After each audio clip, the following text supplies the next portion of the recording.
Hello guys, আসসালামু আলাইকুম। সাথে আছি আমি Rony Zahid. Welcome back to my new video. আজকে চলে আসলাম আরেকটি নতুন ভিডিও নিয়ে। তো আজকে কি দেখাবো গেস করুন। আজকে দেখাবো আমার সাধের পোষা রাজহাঁস। হ্যাঁ, আমার এক জোড়া রাজহাঁস আছে। সে রাজহাঁসের অনেক কাহিনী ভিডিও শেষে বলবো। তার আগে দেখে নিন আমার রাজহাঁস জোড়া, তারপরে ভালো লাগলে আমার বাকি কথাগুলো শুনবেন। এই যে গাইস, আমার সেই সাধের রাজহাঁস জোড়া। সাধের বলার কারণ আছে, সেটা আমি ভিডিওর শেষে বলবো। তার আগে বলি, আমার রাজহংসীটা মনে হয় খুব তাড়াতাড়ি ডিম দিবে, কারণ সে খুঁটিনাটি নাড়াচাড়া করে বাসা বানানোর চেষ্টা করে। তো আমি কিছু খড় দিয়ে দিয়েছি ওদের বাসা বানানোর জন্য। হয়তো রিসেন্টলি ডিম দিবে, কারণ ওদের বিহেভিয়ারটা অনেক চেঞ্জ হয়ে গেছে। বাসা বানানোর চেষ্টা করতেছে এবং কি খুবই অ্যাগ্রেসিভ হয়ে গেছে। বিশেষ করে রাজহংসটা, মানে মেলটা, পুরুষ হাঁসটা খুবই অ্যাগ্রেসিভ হয়ে গেছে। অচেনা মানুষ দেখলে তো তেড়ে যায়,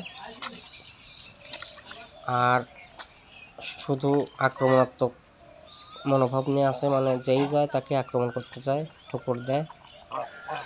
ওই হোয়াইট নিক যেটা দেখতেছেন ওটা হচ্ছে মেল, আর গ্রে নিক যেটা গোসল করতেছে ওটা হচ্ছে ফিমেল।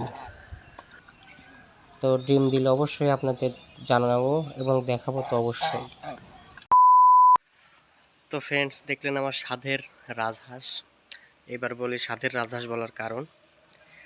আমি গত বছর রোজার মধ্যে 2টা রাজহাঁসের বাচ্চা নিয়েছিলাম একদিন বয়সী।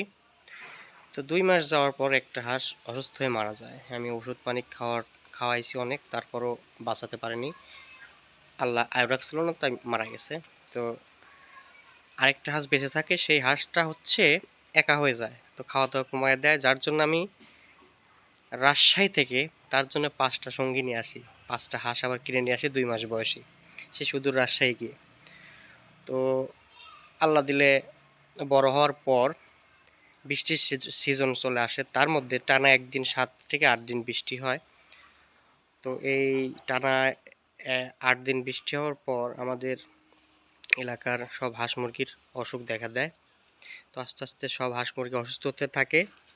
এর মধ্যে আমার রাজহাঁসগুলো অসুস্থ হতে থাকে। তো এর মধ্যে 2টা হাঁস অলরেডি অসুস্থ হয়ে যায়। ওষুধ খাওয়াই, তারপর ঠিক হয় না। এই জন্যে আমি আমার 2টা হাঁস আমাদের এলাকা থেকে অন্য এলাকায় পাঠিয়ে দিই, যাতে তারা অসুস্থ না হয়। তো আল্লাহ দিলে আমার বুদ্ধিটা কাজ করছিল। পরে আমি অন্য জায়গায় পাঠানোর পর সেই হাঁস দুটো সুস্থ আছে এখনও, দেখলেন আপনারা। তো সেই হাঁস এখন ডিম পাড়ার প্রস্তুতি নিচ্ছে। আর এত ঝক্কির পর এই জন্য আমি বললাম আমার সাধের রাজহাঁস। তো রাজশাহী থেকে নিয়ে আসছিলাম, তারপরে এত কিছুর পর বেঁচে আছে, আল্লাহ বাঁচায় রাখছে।